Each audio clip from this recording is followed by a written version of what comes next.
सीख जो जीवन बदल दे। एक राजा था जिसका नाम रामधन था। उनके जीवन में सभी सुख थे। राज्य का कामकाज भी ऐशो आराम से चल रहे था। राजा के नैतिक गुणों के कारण प्रजा भी बहुत प्रसन्न थी और जिस राज्य में प्रजा खुश रहती है वहां की आर्थिक व्यवस्था भी दुरुस्त होती है। इस प्रकार हर क्षेत्र में राज्य का प्रवाह अच्छा था। इतने सुखों के बाद भी राजा दुखी था क्योंकि उसकी कोई संतान नहीं थी। यह गम राजा को अंदर ही अंदर सताता रहता था। प्रजा को भी इस बात का बहुत दुख था। वर्षों के बाद राजा की यह मुराद पूरी हुई और उसे एक पुत्र की प्राप्ति हुई। पूरे नगर में कई दिनों तक जश्न मना। नागरिकों को राजमहल में दावत दी गई। राजा की इस खुशी में प्रजा भी झूम रही थी। समय बीता जा रहा था। राजकुमार का नाम नंदन सिंह रखा गया। पूजा पाठ एवं इंतजार के बाद राजा को संतान प्राप्त हुई थी, इसलिए उसे बड़े लाड़ प्यार से रखा जाता था।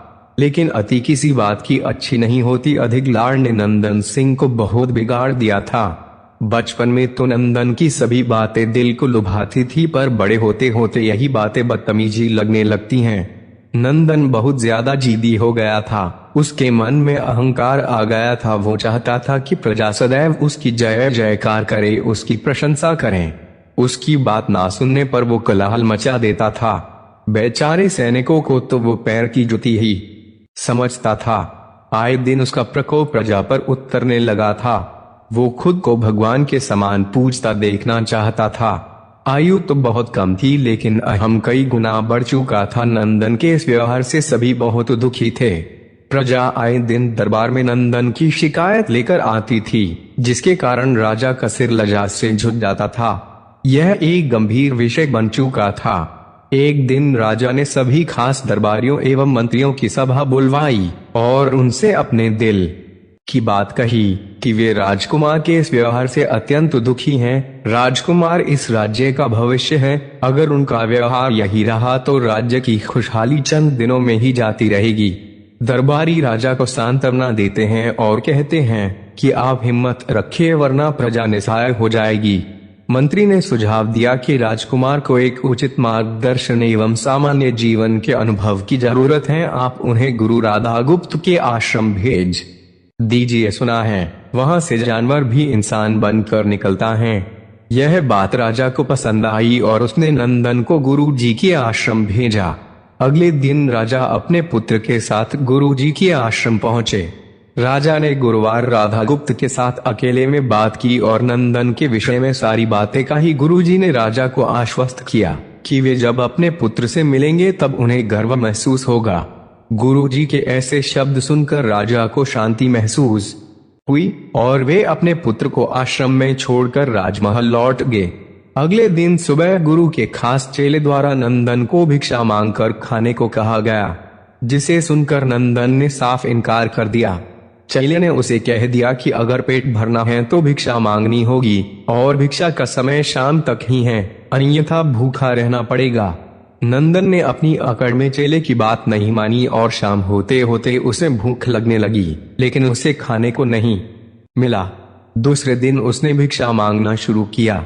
शुरुआत में उसके बोल के कारण उसे कोई भिक्षा नहीं देता था, लेकिन गुरुकुल में सभी के साथ बैठने पर उसे आधा पेट भोजन मिल जाता था।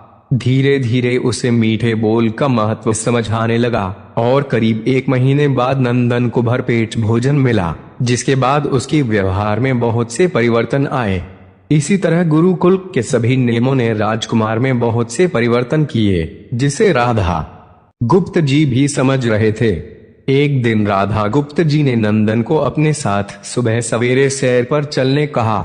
दोनों सैर पर निकल गए। रास्ते भर बहुत बातें की। गुरुवार जी ने नंदन से कहा कि तुम बहुत बुद्धिमान हो और तुम्हें बहुत अधिक ऊर्जा है, जिसका तुम्हें सही दिशा में उपयोग करना आना चाहिए। दोनों चलते चलते एक सुंदर बाग में पहुंच गए, जहां बहुत सुंदर सुंदर फूल थे जिनसे बाग महक रहा था। गुरु जी ने नंदन को बाग से पूजा के लिए गुलाब के फूल तोड़ने कहा। नंदन झट से सुंदर सुंदर गुलाब तोड़ लाया और अपने गुरु के सामने रख दिया। अब गुरुजी ने उसे नीम के पत्ते तोड़कर लाने कहा। नंदन वो भी ले आया। अब गुरुजी ने उसे एक गुलाब सूंघने दिया और कहा, बताओ कैसा लगता है। नंदन ने गुलाब सूंघा और गुलाब की बहुत तारीफ की। फिर गुरुजी उसे नीम के पत्ते चखकर उसके बारे में कहने को कहा। जैसे ही नंदन ने नीम के पत्ते खाए उसका मुंह कड़वा हो गया और उसने उसकी बहुत निंदा की और जतर कतर पीने का पानी ढूंढने लगा। नंदन की यह दशा देख गुरुजी मुस्कुरा रहे थे। पानी पीने के बाद नंदन को राहत मिली। फिर उसने गुरुजी से हंसने का कारण पूछा।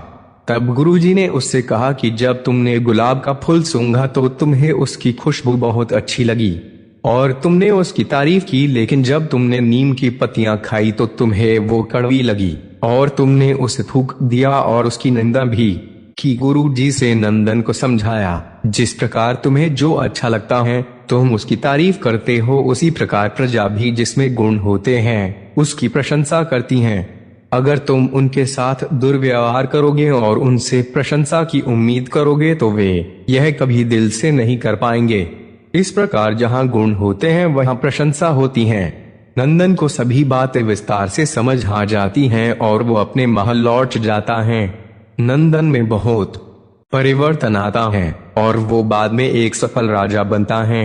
गुरु की सीख ने नंदन का जीवन ही बदल दिया। वो एक क्रूर राजकुमार से एक न्यायप्रिय दयालु राजा बन गया। इस कहानी से हमें यही शिक्षा मिलती है कि हमें गुण होंगे तो लोग हमें हमेशा पसंद करेंगे, लेकिन अगर हम अवगुणी हैं तो हमें प्रशंसा